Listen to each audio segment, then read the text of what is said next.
This channel does not promote any violent, harmful, or illegal activities. All content provided by this channel is meant for an educational purpose only. এই মুহূর্তে যে খবরে নজর রাখবো, পুকুর থেকে উদ্ধার নিখোঁজ তরুণের দেহ। শিউড়িতে পুকুরে ঠেলে ফেলে দিয়ে খুন করার অভিযোগ বন্ধুর বিরুদ্ধে। আরো বিস্তারিত এই বিষয়ে জানবো আমাদের প্রতিনিধি হিমাদ্রির কাছ থেকে। তবে তার আগে আরো একবার আপনাদের জানাবো, এই মুহূর্তে শিউড়ি থেকে যে খবর পাওয়া যাচ্ছে, পুকুর থেকে উদ্ধার নিখোঁজ তরুণের দেহ। শিউড়িতে ঠেলে ফেলে দিয়ে খুন করার অভিযোগ পুকুরে। অভিযোগ এক বন্ধুর বিরুদ্ধে। পুকুরে ফেলে দেওয়ার কথা স্বীকার করেছে ধৃত। আমাদের প্রতিনিধি হিমাদ্রি রয়েছেন আমাদের সঙ্গে। হিমাদ্রি, ঠিক কি অভিযোগ, কি বলছে মৃতের পরিবার? দেখো, দীর্ঘ দুদিন ধরে নিখোঁজ থাকার পর তার পুকুরের জল থেকে গতকাল রাত্রে তার মৃতদেহ উদ্ধার হয়। যাকে যে মারা গিয়েছে বছর 24-এর, তাকে দীর্ঘদিন দুদিন ধরে খোঁজাখুঁজি চলছিল এবং তার একজন বন্ধু তাকে গ্রেপ্তার করা হয়েছিল। মনোজিৎকে গ্রেপ্তার করা হয়েছিল এবং মনোজিৎকে জেরা করা হয় পুলিশের পক্ষ থেকে। সেই জেরায় সে স্বীকার করে যে পুকুরের মধ্যে তাকে ফেলে দেওয়া হয়েছে এবং সেখানে খুন করা হয়েছে। গত দুদিন আগে একসাথে বাড়ি থেকে বের হয়েছিল, এরপর মদ্যপান করেছিল, এমনটাই কিন্তু অভিযোগ উঠছে দুজনে। এবং তারপরে বচসার পরে কিন্তু তাকে খুন করা হয়েছে, এমনটাই অভিযোগ। এরপর তার বন্ধুকে গ্রেপ্তার করে পুলিশ। হিমাদ্রি, এই নিয়ে এখনো পর্যন্ত কোনো তথ্য? দেখো, একেবারে মদ্যপান করার পর দুই বন্ধুর মধ্যে বচসা এবং বচসার পরেই ঠেলাঠেলি শুরু হয়। এরপরে কিন্তু তাকে পুকুরের জলে মেরে ফেলে দেওয়া হয়, এমনটাই কিন্তু অভিযোগ। পুকুরের জলে ঠেলে তাকে জলে চুবিয়ে মেরে দেওয়া হয়েছে, এমনটাই কিন্তু পুলিশের জেরায় স্বীকার করেছে। নজর রাখো আপাতত। ধন্যবাদ তোমাকে।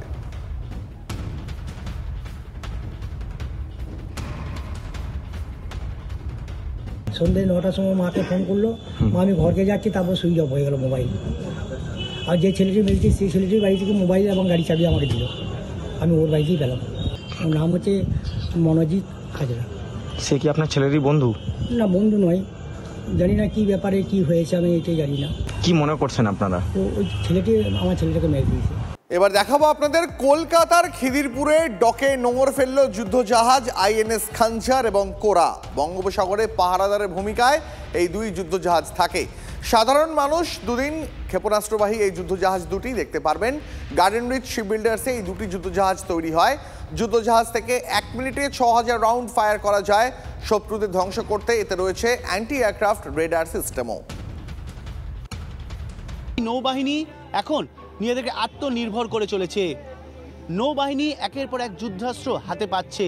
আইএনএস খাঞ্জার, যেটি 1988 সালে তৈরি গার্ডেন রিচ শিপ বিল্ডার্সে, যা ভারতীয় নৌবাহিনী হাতে পায় 1991 সালে।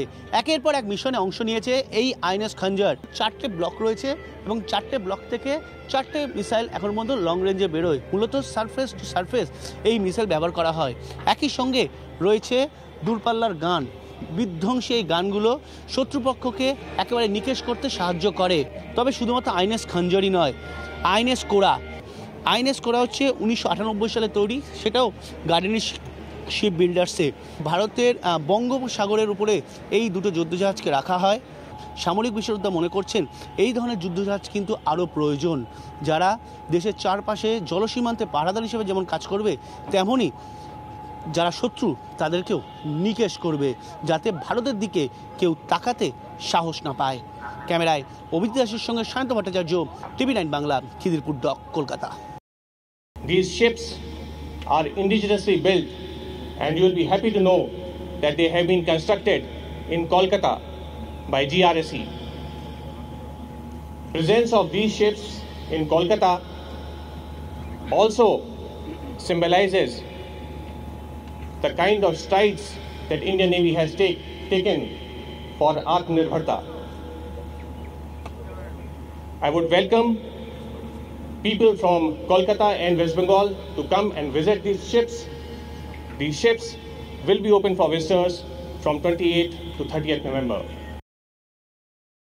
Both the ships are guided missile corvettes, so they are equally, then there's no one more powerful or less powerful. Both are equal, and depending on the roles, they can complete all their mission successfully and achieve all objectives. আপনাদের ছবি দেখাচ্ছিলাম কলকাতায় খিদিরপুর ডকে। এখন আপাতত দুদিন INS খাঞ্জার এবং INS কোরা দুটি যুদ্ধজাহাজ থাকবে। বঙ্গোপসাগরে পাহারাদারের ভূমিকায় থাকে এই দুই যুদ্ধজাহাজ। সাধারণ মানুষ দুদিন এই ক্ষেপণাস্ত্রবাহী যুদ্ধজাহাজ দেখতে পারবেন।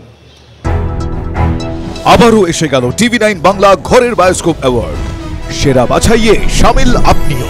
বাংলা সিরিয়ালে প্রধান চরিত্রে আপনার পছন্দের সেরা মহিলা অভিনেতাকে? অপরাজিতা ঘোষ, চিরসখা; রীতিপ্রিয়া রায়, চিরদিনই তুমি যে আমার; সোনামণি সাহা, শুভ বিবাহ; রিখিয়া রায়চৌধুরী, ভিডিও বৌমা। tv9bangla.com/ঘরের বায়োস্কোপ সাইটে গিয়ে ভোট দিন প্রধান চরিত্রে আপনার পছন্দের সেরা মহিলা অভিনেতাকে। TV9 বাংলা ঘরের বায়োস্কোপ অ্যাওয়ার্ডস আসছে TV9 বাংলায়।